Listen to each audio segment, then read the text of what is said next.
Welcome to Toffee TV. It is the final word.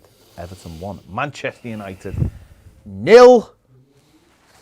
Get in. Good. Something nice to talk about. Something good to talk about. An actual real victory. Again, when we play at home, we are a different side. We are a side that looks like it may be a All team. right. It may be a team. It might just be a team. Yeah. That does not forgive what happens when we play away from home. But so far, under Frank Lampard, the home games are not too bad. And it is something to grab hold of going, in these remaining nervy, tense few weeks of the season, which are going to be nervy, tense and horrible. But, little bit of positivity. One big win, 5th win in 7 home games under Frank. And we are a different proposition at home. We've been saying it's the one thing that I've been quite consistent with. If we're going to stay up, it will be the home form that keeps us up. And, we see in the last week, even though there was performances where, whether people want to admit it or not, there were better performances at West Ham and at Burnley. We should have took at least 4 points from those 2 games, and we didn't. So that's the way it is. But the performances were better, I think, in both games. And if you cut something we said last week, in fact, when we done the preview and we were both going, this could be a game we win. But the thing we both said was, make no mistakes. Yeah. And Everton ultimately at the weekend didn't make any mistakes and were able to win the game. And it's something. I think I'd seen the league table the other day. We were top of the most errors with 9, leading directly to goal. Second is Watford on 5. So we've nearly had double what Watford have. And that is huge, when you look at it. If you, 9 errors leading to directly to a goal. And if Everton can cut them out over the final 8 games, and we did it on Saturday, then we will have enough, I think, to stay up. But it was a great start and, a huge victory.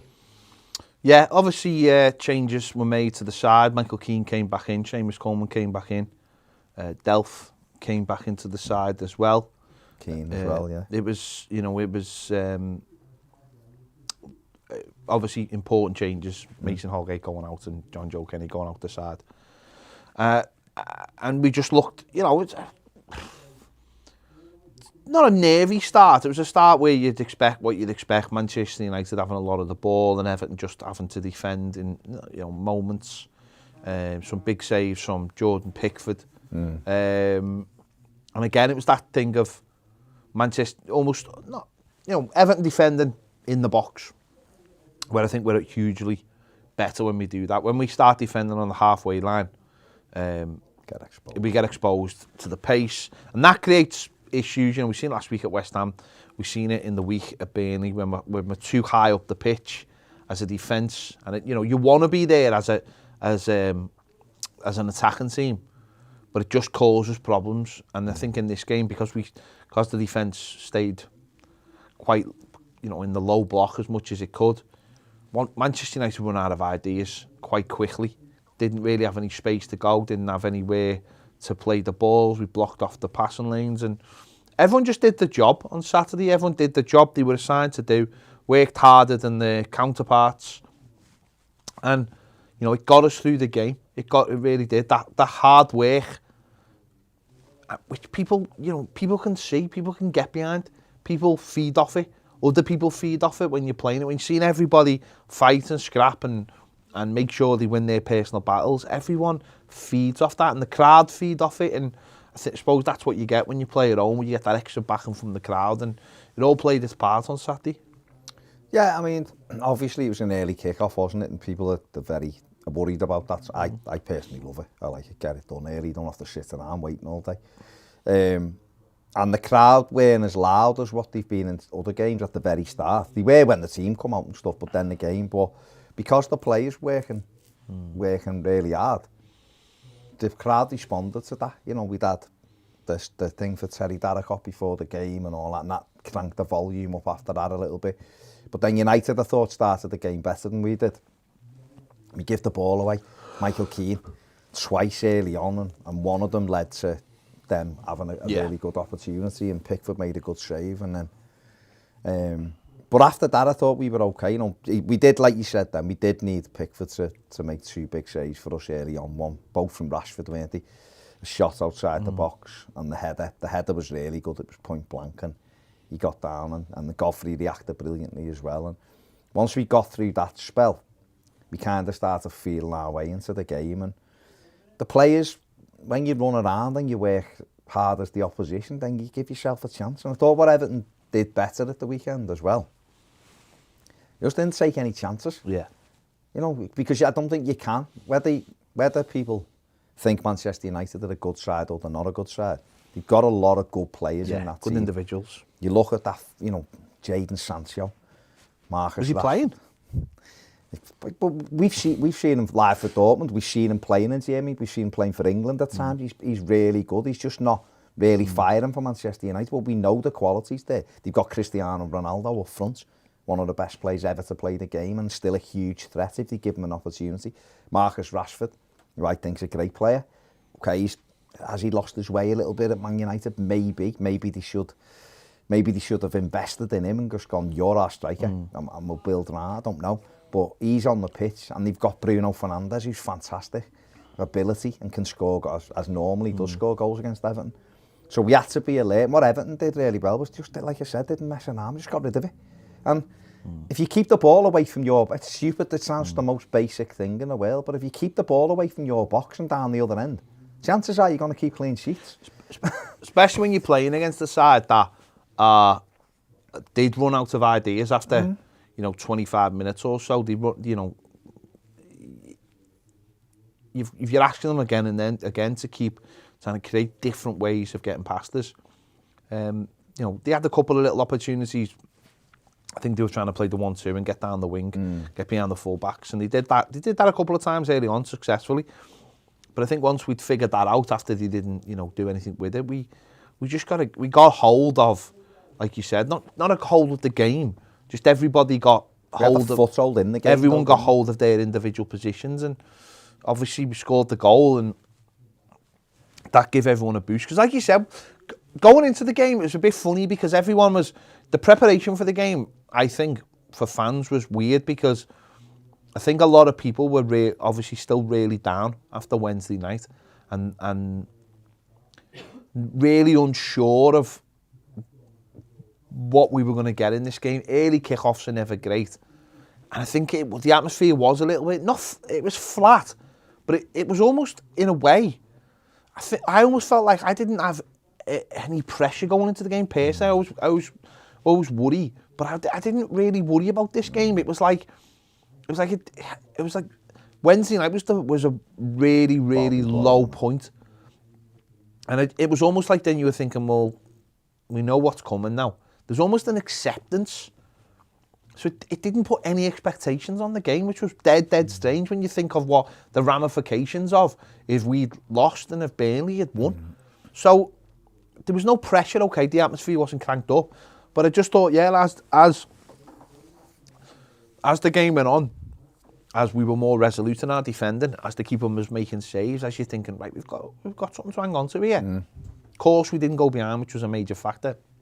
And then the goal coming just got everyone up, and it was like, oh, got something to fight for now. We've got something to fight for. And when you watch them and you see how disjointed they are as a team, and I always find this time of year, and it'll be the same for all the teams who are down there, if you out-fight a team and you get in the lead, you can tell, you can see how much.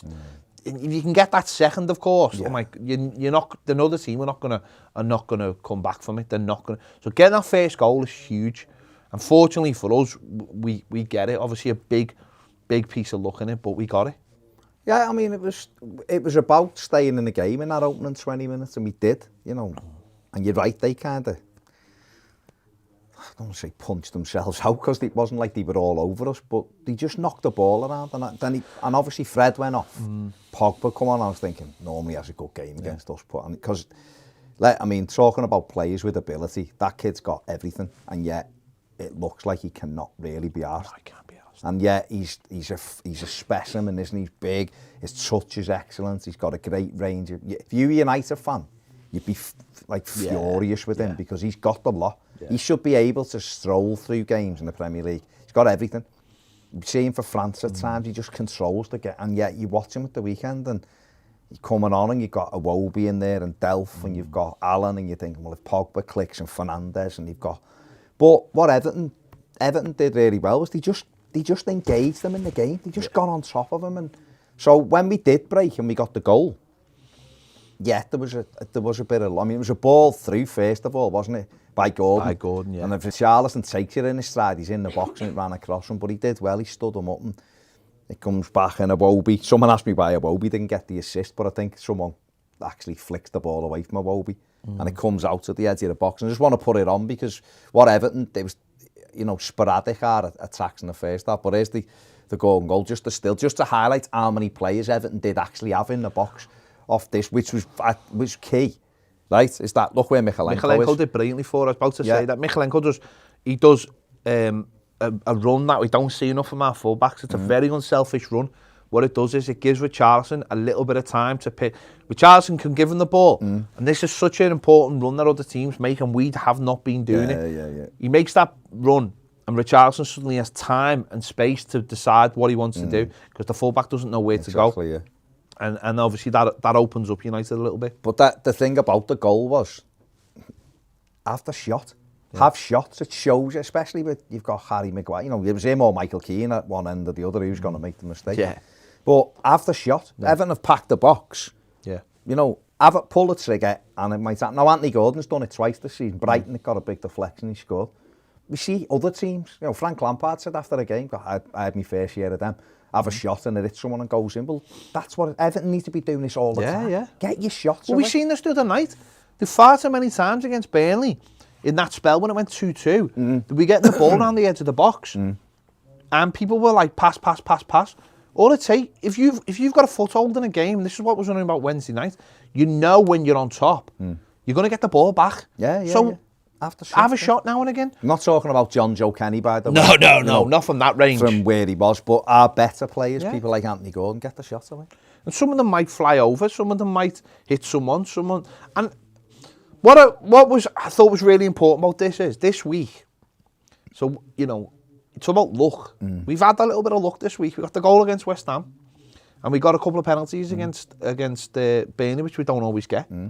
But in those games, we never capitalised on the luck. And all I was thinking on Saturday when we scored that goal was, you've had your little bit of luck. Now, work hard and make it mean something. Yeah.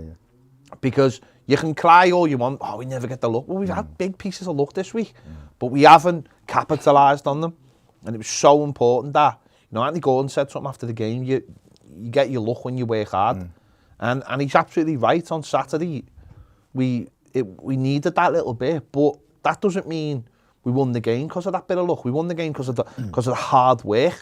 So you take advantage of it, and it was really important that we did. And listen, you take any goal at this stage, but as you said, Anthony Gordon, we deserved that little bit of, because players have worked hard just for that goal. Well, we've seen it against us so many times this season as well. So you do have to capitalise on it. And Holgate had a shot at West Ham last week, it took a deflection, went in. Gordon's had one this week, it took a deflection. Get your shots away, make the keeper have to save, or if he can't save it, he parries it, you've got to tap in. Just constantly moving it to the side, you're looking for the perfect cross. It's not on. And then we see it, United didn't really do much for the rest of the half. Mykolenko made one brilliant header over his own bar. He had two men on him at the street end just before half time. Pickford should have come for that. He should have, but he was good defending. But then at the other end, we knock a ball forward and Richarlison pulls it down and has a shot, and De Gea makes a brilliant save from it. That's again, get your shots away. And that took a little deflection. Exactly, a big deflection, and it's looped and he's pushed it over. But again, that's from get them shots away, put them in. But we went in at half time, and I think because that Richarlison effort had just that forced the save, and then we had the corner, and why the referee blew up again when Anthony Gordon had the ball in the corner again, just about to try and throw a cross in, couldn't wait to blow the whistle. But you went in buoyed at half time because we'd finished on the front foot. You're thinking, like, second half, just keep a clean sheet. We keep a clean sheet, we've got an incredible result. And you know, it's easier said than done, isn't it? Especially at Goodison. But we come out second half and United started the first few minutes quite strongly, but we did sit in, we did kind of make sure we got our foot in the way, and we give a couple of corners away we could have done better with. But then after that first 5 minutes or so, I thought we'd come again then in the game. We were organised. Yeah. And no one really, United didn't really put Pickford under. He didn't really have to make any real saves in that spell. And yet we had an opportunity to make it 2-0, which we'll put on now with Anthony Gordon. It was a good little bit of football, and we get in round the back, and Gordon's got, you know, he's got in, and you're looking at that touchline there, and you're thinking, Iwobi. So we can either go right across where Richarlison's waiting, or he's got Alex Iwobi. He takes it onto the line, look at Iwobi circled, and if he cuts it back square, he's got the whole goal. And unfortunately for Anthony Gordon, he ends up putting it in between the two players, and Wan-Bissaka gets a foot in and clears, and that would have been delicious from this angle if we go on again. From this angle where we've not that one, we circle that one. We go on again and again. This one, look at that. If he can just fire that across, Richarlison's come flying in there, or he needs to cut it back to Iwobi and he does hesitate, which Iwobi gets closer to the picture from. But unfortunately for us, he's hit it to Wan-Bissaka where he had Richarlison or Iwobi, and that would have been obviously lovely if Everton could have knocked that in. But it was just something you said before about Mykolenko's run. It was from them areas of getting in. He had one on the other side, which he made another great run, and we slid him in, and he's put it across, and Dom should have gone near post. He just kind of stood on his heels, and De Gea just takes it. It's a simple cross, and where if Calvert-Lewin makes that run to the near post, he's got a tap in. And if Everton, and this is, I guess, what we were kind of saying about Patterson, I know it's irrelevant now, he's out for the season, but Seamus Coleman's not doing it as good a game as what Seamus did, and he did have a really good defensive game on the weekend. If you've got fullbacks who can get on the outside, that's how you, Man City, I've been talking about it last week, City are perfect at it, aren't they? I think going forward, that's what Everton can look at. And if they can get Mykolenko making those runs, then, you know, because I don't know about you, but I thought Saturday, I mean, it's comfortably his best game in an Everton shirt. I just thought he looked a lot more assured Saturday in what he was doing. Yeah, he was brilliant, and his numbers were brilliant. We'd show you them, but Ned couldn't be bothered doing them. No. His numbers were absolutely fantastic for the game. 100% take on, 100% tackle success, 6 ball recoveries, 6 passes into the final third, 5 duels won, 4 clearances, 3 tackles, 2 take-ons completed, 2 interceptions, 2 crosses, and 1 chance created. Wasn't dribbled past at all in the game and didn't commit a foul. Yeah, he looked really assured. He started the game really well, and he was closing down, and he was winning his second balls, and he wasn't letting them have any space, and that just continued in the second half and getting forward. He looked fitter. Yeah, just that little bit fitter. Maybe it's having a couple of games in a week. Yeah, I don't know, but he looked a little bit fitter. He looked hungry. He looked determined. There was one in the second half where they broke. So it was first half. They broke, and he went to kick it, and he sort of miskicked it. But then he got the second tackle in. Yeah. Little things like that. He had a great recovery in the second half when they broke down the wing, sliding tackle. Yeah, a couple of sliding tackles. Got a little bit of luck where he slid in, and then he hit Wan-Bissaka and went out for a goal kick. And just all those little things kept on going, putting his body on the line. But he was the overlaps as well. Yeah. He had one at the Glarissy where he pulled the ball back, and he actually gets taken out, and I don't understand why it wasn't a foul, and I don't understand why the player never got booked. He got clearly taken out. When and the ref back to Iwobi. Yeah, and they cleared it, and the ref sort of looked at us and went, well, he pulled it back. It was like, he got taken out. Yeah. And I thought he was brilliant, but it was just as, it was more for me how, like you said, he was more assured on the ball. Like he thought, there was a couple of times where he played it inside, which is never a favourable ball for Everton because they're always worried about losing possession. He looked more like he was up to the speed of the game. Is this what we should have expected though when he come in? Yeah, that he was coming from a league that A, hadn't played for 4 or 5 weeks. B, he was coming into a team that was struggling, and C, he's coming into the Premier League. And we've all looked and gone, oh, I'm not sure, because Dean was so assured in that position. But do you think Saturdays that give you some encouragement that he actually can become a good left back for Everton? Yeah, I think there's a lot of times when you look at players who play for other teams, and you see how they settle in and how long it takes, and you think to yourself, oh, if only they've persisted with that play and they've given him a little bit of time, and you've got to, it's, don't be wrong, it's easier said than done. It really is easier said than done. When you're playing, when you're watching your team every week, and you want results, and there might be an alternative, then it's the easiest. It's actually something Everton have suffered from in the last few years of having that. It's not the patience, but because Everton have been building towards something with the same manager. Managers come in and players then get moved around, and they get moved out of position, or they get left out, or no one ever persists with them because it's not their player. Whereas I think with him, because he's fortunate because he is left-footed. It's why what we said a few weeks ago, if Nathan Patterson was left-footed, he'd be in the Everton team. And it's actually something where you look at Nathan Patterson and you just say, he should have just been put in the team. Yeah. But I suppose the problem was Everton had a absolute position he needed to fill, which is left back, and right back didn't need to be filled immediately. But the situation Everton with him. But I do believe that if Patterson had been left in, would have been now we'd be going well up to speed. But with Mykolenko, I just think there's been encouragement there'll still be ups and downs, of course. But I do think he's getting to I think people have seen the level this week. I thought against Burnley he looked a little bit better, if not a little bit caught on his heels at times when they were coming down our left. But yeah, definitely, I think. Listen, will he ever be the player, the fullback that rampage and throwing crosses in? We don't know because I haven't seen enough evidence yet. But defensively, I thought he was a lot better on Saturday. So yeah, he was brilliant. I think I'll give him man of the match because I just thought that when you have a player that maybe hasn't been fully at it, or is taken over from someone where people will always go, not as good as him, not as good as him. We'll always keep going back. We all know, what the other issues he's got to worry about. And I think maybe he started to focus, not saying he hasn't, but if he's got that at the end of the week, that focus where he can pick himself up, and it's something. I think for the crowd, you get behind people like him, you're in his corner, aren't you? And I think on Saturday, other players will have fed off that. Yeah. Because they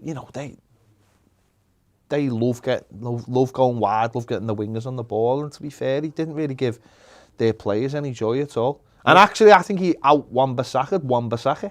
Yeah. Wan-Bissaka loves to get one-on-one with his winger, and then we've seen that with Richarlison loads of times, and I thought that's what he did on Saturday. I thought every time the winger got one-on-one with him, he won every battle, and I think that's Richarlison had a great battle with Wan-Bissaka over the last few years, but it's always been in Wan-Bissaka's favour. It's this Richarlison has this attitude of you've taken the ball off me 4 times, but I'm going to go 5th because I have to beat you, and that's in the favour of the fullback, because it's like I'll do it again, and that's what he did. I thought Saturday, I know it was one of his best games against Wan-Bissaka. No, I totally agree with you, David. Mykolenko, and his numbers back it up. Wasn't no one went past him. No one dribbled past him. He was strong in the tackle. He was good. I think the confidence, what he needs now.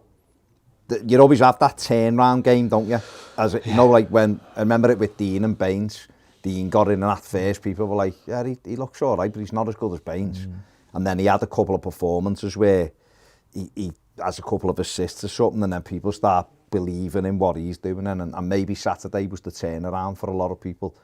Like you said, they were getting behind him. I think the thing Everton put out at the end of him punching the floor, and people want him to do well. People will buy into that as well. And I thought what he needs to do for me now is to have a bit more confidence on the ball, put balls into the box, but because you've got the thing. Do you think now, we tried Godfrey there, Kenny there, do you think Frank Lampard will just leave him in now? And you've got Ashley Cole to work with. He was a fantastic left back. Do you think Lampard will probably just leave him in there? I think so, yeah. I think he's resisted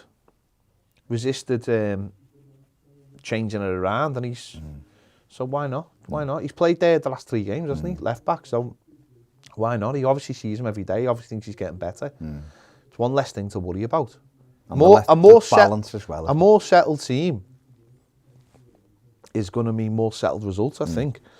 Do you know that Mykolenko, since he's been, he's not played in the same defensive lineup twice yet? That's what I'm saying. Which is crazy. That's what I'm saying. It's every game. It's the team gets changed every single game, and you know, for good reason, a lot of games. But I think Saturday was more what you want, because I thought the midfield as well were excellent. You know, Fabian Delph coming in was exactly what we need. We've been crying out. We've been crying out for someone in that position. It's, you know, January we should have gone out and got someone who could play in that position. Yeah. You know, it's such an important position because it allows your fullbacks to go forward. It creates that triangle in the helps your defence in the back, but it helps you go forward as well. It gives you balance. It means other players can do their job. And I thought Saturday, him in there, I thought Iwobi did brilliantly in his role. And it allowed Alan to do what he can do. And there was a balance to it. And I thought Delph set the tone in that department. Let's just look at Fabian Delph's numbers. So, you know, obviously touches 43, 80% pass accuracy, duels 1, interception, 3 out of 3, interceptions 2, tackles. You know, just his all-round game was just a lot more balanced. He just got on the ball and kept it nice and simple, kept it ticking over. He's always on the hard turn when he receives the ball, so he's always got one eye on everything else. And I thought in a leadership role as well, very calm. Listen, when this lad's fit, you've got to play him because he's never fit. So you've got to play him. And I think that's the most frustrating thing about his whole time at Everton. Got to play him, why? Why? Because he's good enough. Because he's the only player who can play. No, that's what I'm saying. No, because he's the only player who can play in that position. Because you just said it then. It was just almost like you were saying, well, he's never fit, so you just have to play him. No, you have to play him. But you have to play him because... So why the other night? I couldn't believe why he didn't come on. No, maybe he wasn't fit the other night. But if Fabian Delph's fit, you've got to play him. Because he deserves to play. Not that he deserves to play. No, he don't deserve to play. No, I mean because he's the only player specialist in that position. He's the only player apart from Tom Davis who can play that role in the entire squad. Squad, and he's better than Tom Davis in that role actually if they were both head to head because he understands the role. He understands getting on the ball, and he understands. He's someone that you can give in that role. And I always find, look at the criticism of like, when we look at like players, when Iwobi took the ball last week, look at Andre Gomez against Southampton. They've took the ball and their back is to the opposition. Delph doesn't get himself in that position. What Delph does is he's always on the half turn. So he's always got an eye on what's happening around him. He's a very assured pro. Play for the best team in the land. Exactly. But he knows what's going on around. He's the kind of player who won't ask for it if he knows there's players on his back. He drops in. But just a couple of weeks ago, or 3 weeks ago, or whatever it was, we watched Neves do it for Wolves, and he was probably he's probably one of the best I've seen. Rodri, when we played City, I just watched Rodri, and I loved it when Fernandinho did it. And Rodri's now doing it for City. It's just, they come and take the ball off the centre-backs. They say, what they're saying to centre-backs is, you do your job, I'll do mine. The centre-backs must love it. I don't want to see Michael Keane stepping out the back four. I seen it the other day. He came out the back four. He lost the ball. Give the ball away, And next minute, he's out of position. We've seen him do it last week. It's not always his fault. But I want you've got to have a defensive midfield who's going to do that. It's something we've been... you can't look at the difference, the assurance of him on the ball. To have a player who can come in and do that, it's a specialist position. What it did the other day was it allowed Iwobi and Alan to do what they wanted to do. Alan will go hunting because he likes to hunt, and he leaves the gap when he does it. And Iwobi's best work actually, when you look at his numbers aren't great because we didn't really create that much. But his best work was the stuff that no one will mark down, other than the fact that he ran 11.5 kilometres, which was more than anybody else on the pitch. And that's the major stat, isn't it? He was running, pressing. But this is where... And that helps. this is where you look at like Donny van der Beek and him talking about being a number 6. To me, that's the difference though in a proper number 6, is that a proper number 6 doesn't want to move out of that area and will drop in to almost be a third centre-back to take the ball off them. I think with Donny van der Beek, what he tends to do is he wants the ball 10 yards in front of the centre-backs. And the centre-backs then see players around them. And it's ironic because we've seen last week the Woburn, you give them the ball.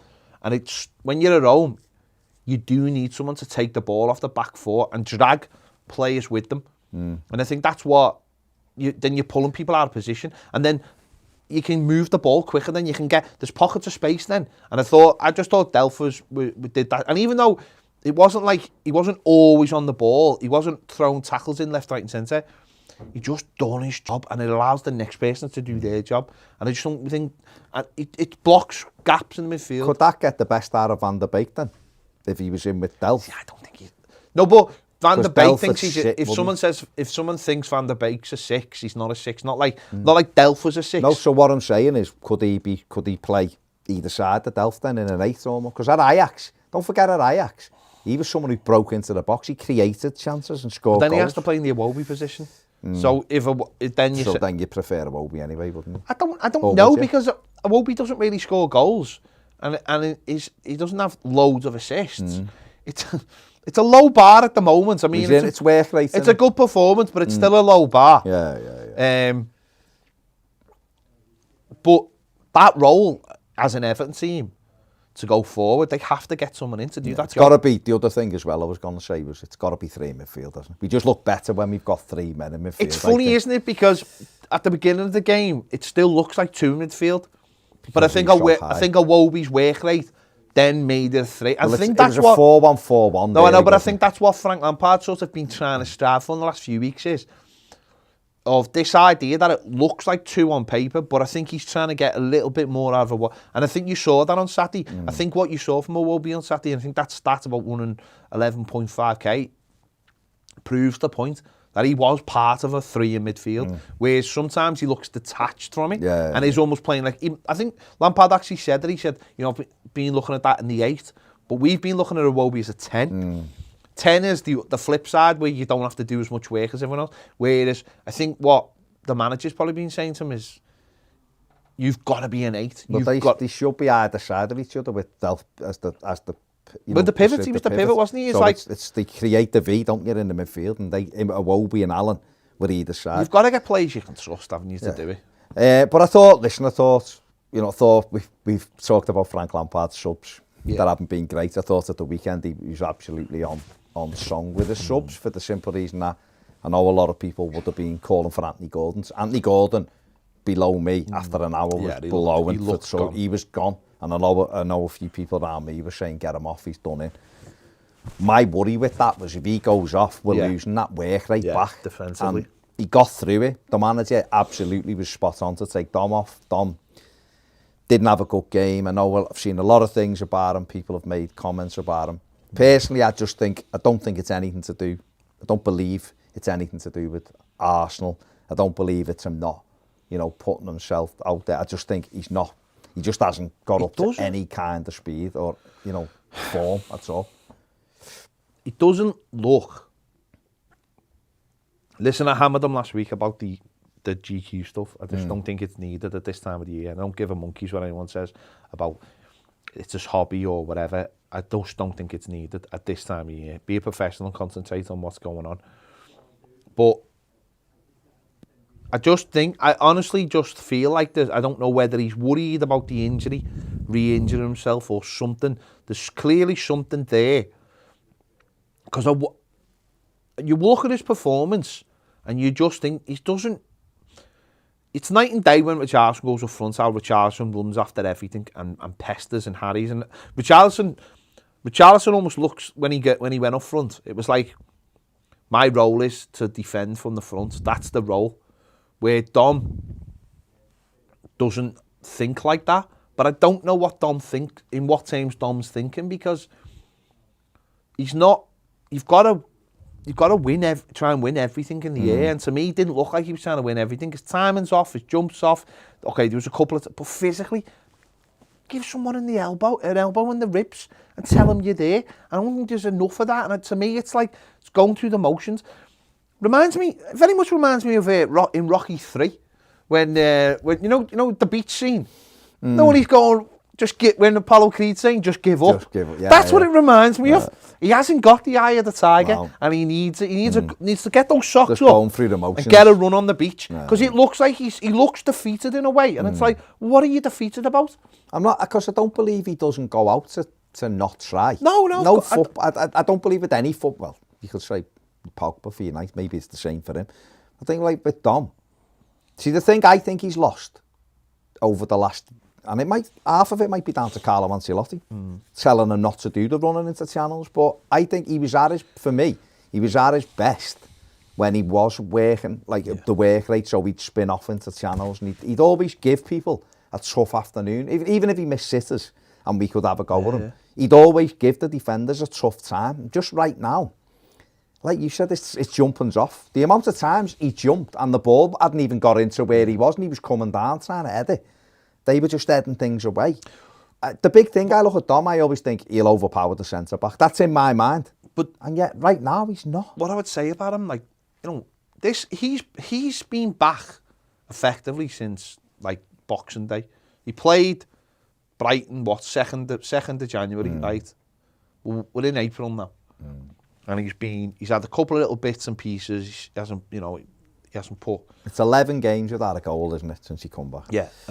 And you look at him now... 12, man. You look at him now, and he doesn't look like he's played many games of football. He just looks like there's something stopping him from playing. And I know, listen, people will go, oh, he wants to get off and he's throwing the towel in. But you'd see that the easiest place for that to happen would be in training. And he wouldn't play. Every day in training. If you, why would you train hard then if you're not gonna play hard on a Saturday? And the manager would look at him and go, well, he's not. Look at the Dele Alli situation. I'm not saying, by the way, I'm not saying it's the same, but the manager obviously looks at him, well, there's other people working hard. Now, of course, there's more midfielders than there are centre forwards. But and yet, Dele Alli, according to what we're being told, is doing quite well in training. And he's not getting a minute. And maybe you'd look at it and think, well, if there's someone could come in and take his place, it could be Dele Alli. So I look at this, I just think there's something that, whether he's worried that he's going to re-injure him, that injury, and that could keep him out into the next season. Whether he thinks, if I can get through these games and get to the summer and then have a good rest, that would be, I don't know, but there's just, to me, when he came back from the injury, I thought he was trying to be big and he was trying to be strong and take things on his chest, get in front. He was, even in that Brighton game, he was, second half, he was dropping into midfield and link and play. I've not seen any of that recently. I've not seen him dropping in, getting get it wide, getting in the box. I've not seen anything that at all. It's just like he's, I don't know what it is. It's just like he's not, there's something in the situation where he's just like, this isn't going, whether he's feeling sorry for himself or whatever, because we're not playing to his style. I think he's playing within himself almost, yeah. Very much holding them back. But when you've got 10 players who are running killing around, themselves, it stands out. It stands out a mile. Well, he got subbed. This is 2 games in a week where he's gone off. And you look at him going, you've got one centre forward. And actually, don't forget as well, by him going off, the work rate Richarlison's doing, and you're swapping him for Damari Gray, that's it, in terms of... the team up, and also, then what happens then is Richarlison plays up front, but all he wants to do is drop back and defend. So therefore, you're losing your focal point. So that's hurting the team massively, that. I understood this sub, though. No, I understood why he put Gray on because he was done. And I think Gray does is he travels with the ball. I think that's why he put him on as well. But defensively... But he doesn't get back. Although, to be but fair, he did. No, but he did. But that's why when you teams work hard, it shows up who's not working hard. And you can start pointing fingers. It's dead hard when everyone's not playing well. Everyone's crap. But on Saturday, you can only really point a finger at one person. But what do you do with him then? Because 10 games in, 11, 12, whatever it is now, he's not scored. Do you take him out? But if you take him out, you change the team. You've got to get to the root of it, haven't you? So does he play through it? Most strikers, when they're on a barren spell, what I find really difficult with this is, I mean, you know what I'm like with me centre forwards. I look at them, I look at everything they're doing, the numbers, everything.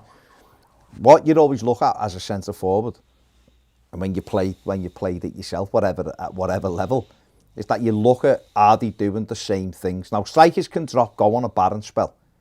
Everyone will at any level. Lads on a Sunday, your centre forward will miss sitters for a few weeks, won't he? But if he scores goals, you'll think, well, he'll come back and get us one. And that's kind of what you do, no matter what level you go to. But normally, if you're out of form, you're still getting them chances, you're just not taking them, are you?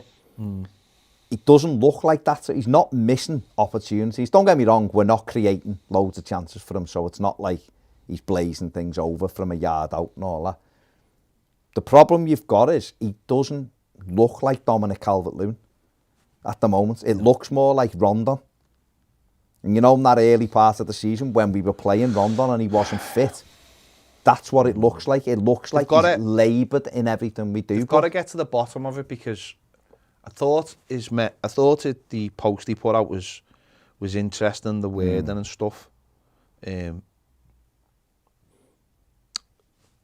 don't know. The man, listen, I'm not. I wouldn't say not play him.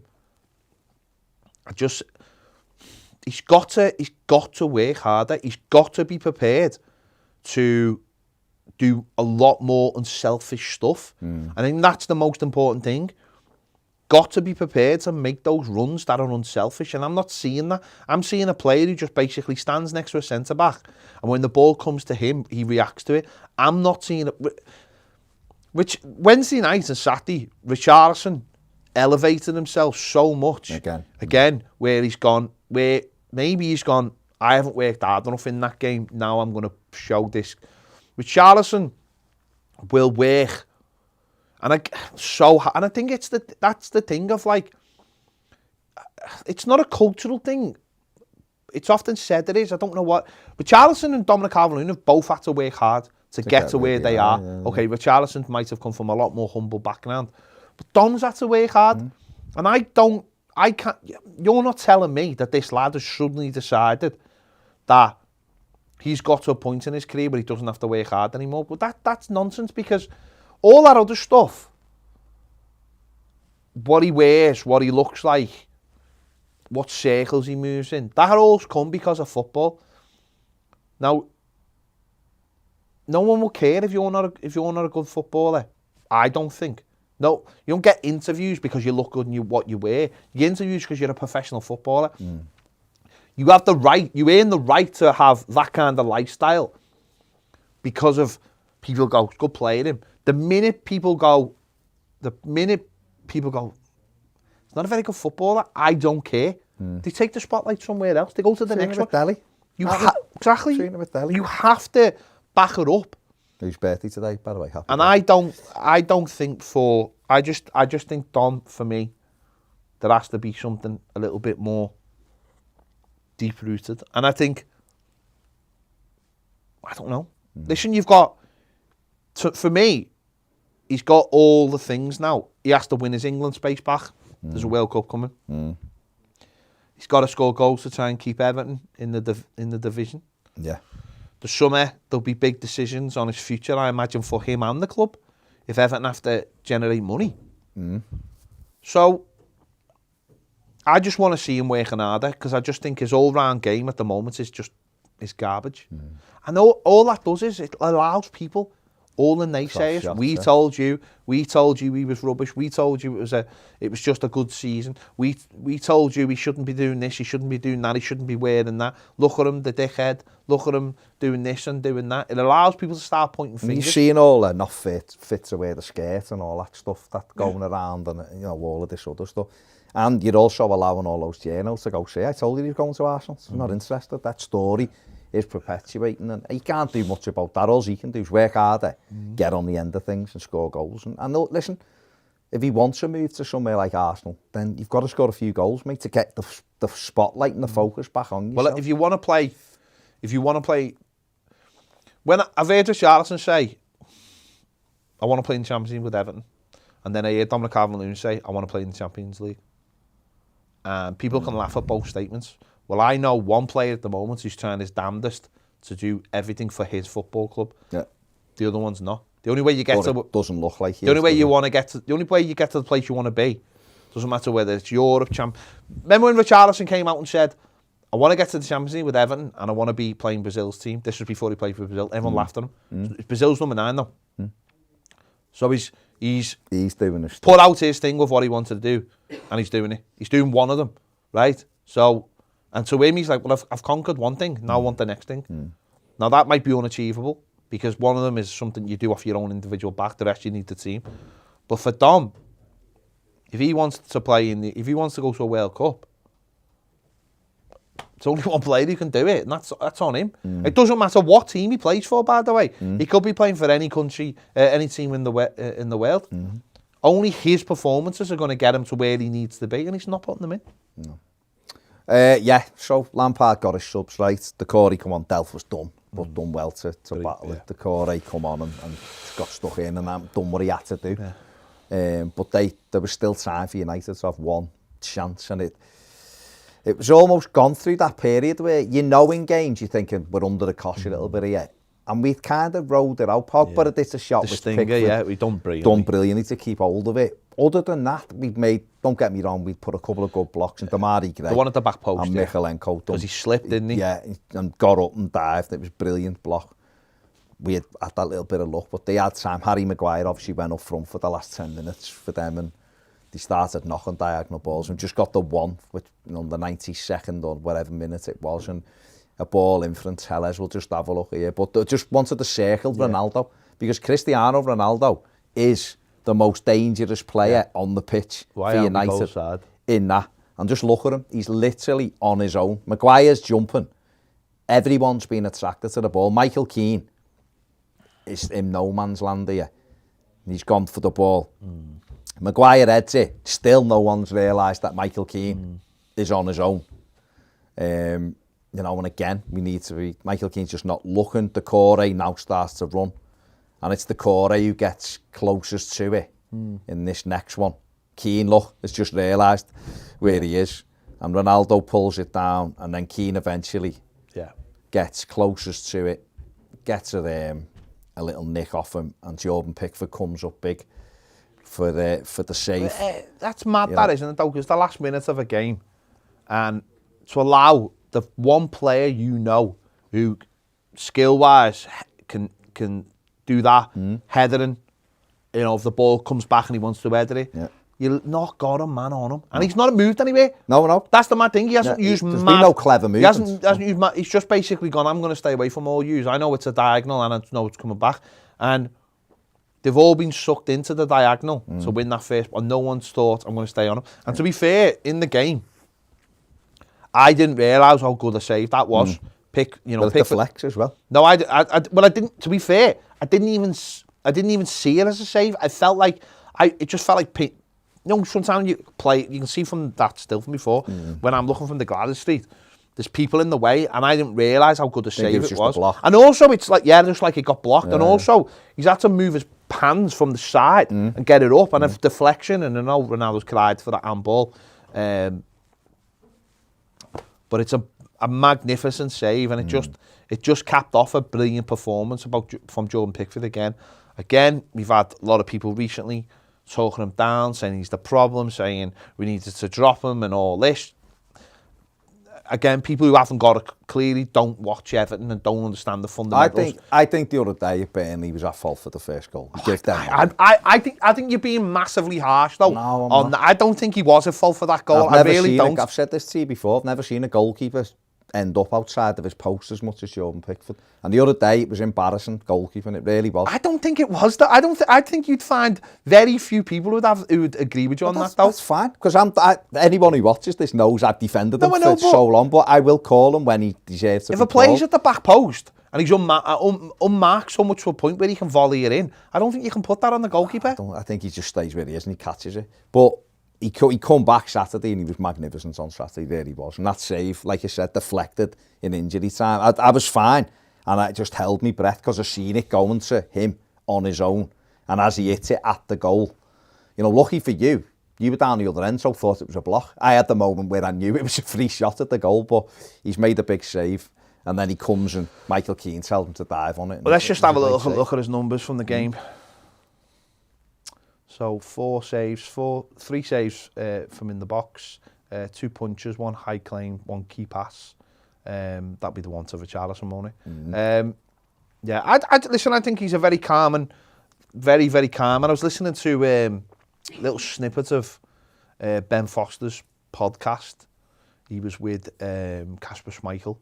Oh, yeah. And he said, it was only a little bit, he was saying like how goalkeepers are the glue of the dressing room because they have to be perfect, because you have to trust that they're going to do their job, because they, as I said, they get slaughtered for every little mistake. Can we go back a year and just watch you played them every week? Because he made mistakes every single game. He made mistakes every single game. He did. He made mistakes every single game. Now he's calm. He's making good saves. He's keeping all the things. You know, the Pogba shot, the header in the first half, which he got away from himself. It's not just a case of saving things anymore. He's saving things and they're sticking to him, or he's getting them away. He was brilliant. His kicking is a lot more. It doesn't have to be.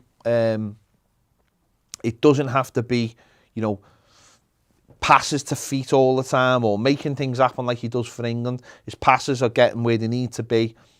You know, in the last year, and he does make mistakes. You know, you go Burnley the other night and say the one that he kicked out. Of course, he kicks that out, and it should have been up the field. But then it's up to players to deal with that. It's gone out of play. When you kick a ball out of play, for me, it's done. He's done for the last 14 months. He's been very, very good for Everton. He really has. And there's the narrative that he's not very good for Everton, but he is for England. Yeah. It's nonsense. A lot of times he's had a terrible defence. It's like last week. It's like the free kick last week against West Ham. No one else. That can be any goalie in the world, and no one else. They just go great free kick as well. It's him in goal, and suddenly it's he should have been more. It's not. You put a wall, and you ask your wall to do its job. If the wall doesn't do its job, and the fella puts it in the top corner. For a time and a day, no one's ever said a word about that. No. As long as it's a good wall. If a free kick goes in the top corner, what we've always said since time began. Yeah. Oh, what a free kick. No one's gone, goalie should. You know, when you get your hand on it, you maybe goalkeeper should have done better there. It is what it is. But he was brilliant Saturday, and he really was. Yeah. And I loved all of his antics on Saturday. The time wasting, the just slowing the game. I loved again he was doing what he did with Leeds, bringing the centre-backs into the box. And then going, actually, no, off you go. Yeah. And it breaks the game up. And listen, you know, people mightn't like it, but it's dark art. I know Ronaldo didn't like it. It's dark arts football, isn't it? It's the thing what winners have. It's the thing that. But right now, we need it. We need every little bit of the game taken, sting of the game taken out, because we need to calm ourselves. It's like Anthony Gordon's goal. Got everyone over to the corner, let some go, stayed in the corner, and then walked back to the... And he was like that, go and stay here. All of the stuff. Delph did he? When he went off for the sub. He went down. He knew he was coming off. Went down injured, made sure someone come on, and then went off. He just killed the game for that minute. You have to do it. Took the momentum out of it, because players do get panicky, players do get stretched, they lose focus, they lose concentration. Sometimes you need that minute to reset. We shared it with Southampton recently, where they were having this water break. They must have stopped doing it, of course. It doesn't help if you're already 6-0 down by that point, but having this water break after 70 minutes, you know, a play goes down, just to kill the game, just to get some energy, get everyone else to get a drink. There's so many different ways of doing it. I'm sure Liverpool will probably have an inhaler break or something.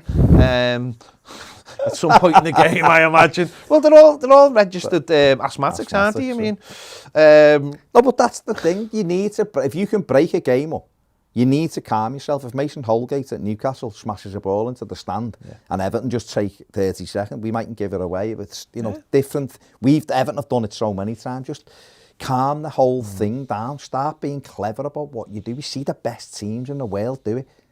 They just gives themselves that break, and he was doing it. Southall, you should be amazing at it. Absolutely amazing. The ball would come, he'd punch it away, he'd throw it back, he'd move it. Referee books it in the end. It's near the end of the season. Goalie's not getting 10 bookings and missing a game. So let him book you, and John Moss did, but hey ho, it's what happens. Ben Foster does it from the 12th second at Goodison, doesn't he? He's wasting time on the coach. So, I just thought he added all that as well, which was important. And Yeah. You know, Manchester United didn't like it. I mean, Ronaldo and Fernandes are two fantastic players, but my word, they have won. They are probably the Ballon d'Or in moaning, the pair of them. I'd moan though if I Unrivaled. played in that team. No, you would moan, but there's different. Fernandes just cries from the first minute till the 95th, rolls around on the floor when he doesn't get touched, and then leaves his foot in on people.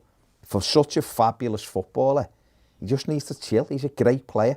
And Ronaldo wellying the ball at the bench because he didn't get a throw in, and then crying and then slapping the phone out of someone's hand and all that. Petulance you don't need. But when you're the opposition and you're seeing them doing that, that's great for you. It's absolutely great for you because you think we're getting to them because they're great players. You'd expect them to be able to roll with it. And it's probably indicative of United's problems at the moment, is that there's a bit of infighting going on there. I've seen Harry Maguire having a go at Ronaldo at one stage, and a few of them were the Hayer arguing with different things. And when you're the opposition, you see that and think these aren't a happy side. And luckily for us, we got through the game. He had a little bit of ball juggling from the Charleston on his head. And well, I thought what happened in the last moments of the game really captured, you know, our players were being clever. They were going to the corner. And then just that last moment of the game, you know, Coleman clears it, and you know, Richarlison makes sure Lingard doesn't get an easy ride, and make sure that he doesn't get a free hit to put it back in. And I thought that really summed up the whole game for us of players, making sure that every single ball meant something. I'll go back to the Leeds game. You can say that, you know, Anthony Gordon and winning the, you know, in the Brentford game, then the week after, with Charleston making sure he wins the corner for the second goal, making sure you win your little things, little battles can lead to big things. Simple as that. If you're up against your man, make sure you're better than him, and just each person do that. And if you do that, you'll come out on top. You know, like we said before, United, we said in the preview, got some fantastic footballers, but they're just not quite a team. Everton have got better footballers than the league position shows, but we haven't been a team all season. And Saturday, we were a team, and we got our just rewards for it. Let's just have a look at the stats. There you go. 7 shots for Everton, 12 for United, 3 on target for the Blues, 4 for Manchester United. 1 big chance for United, none for Everton. I dispute that. All the stuff I've seen, there was no big chances for either team, so I don't know where Ned gets his stuff from. 67% possession to 33 for Manchester United. 641 passes to 307. Below the sweet spot of 38%. 5% below the sweet spot, but I'll take it. I'm quite happy with that. I'll take it for 50. So obviously Burnley got beat back to 4 points, which just gives us that little bit of breathing space. But listen, it's not over. Of course, it's not over. There's plenty of football to be played. There's plenty of ups and downs, I imagine, to go as well. And Everton just need to try and, you know, I think, you know, 3 wins is what Everton really need now. 3 wins to put it to bed. 37 points. To put it to, if they really want to put it to bed, I think 3 wins. There's 3 wins out there, of course. There is. We've got teams we can beat, of course. But the next one is Leicester, and got to make sure we play like that again, and hopefully, you know, we get a similar outcome. 9 days to go. Get everyone refreshed. Yeah.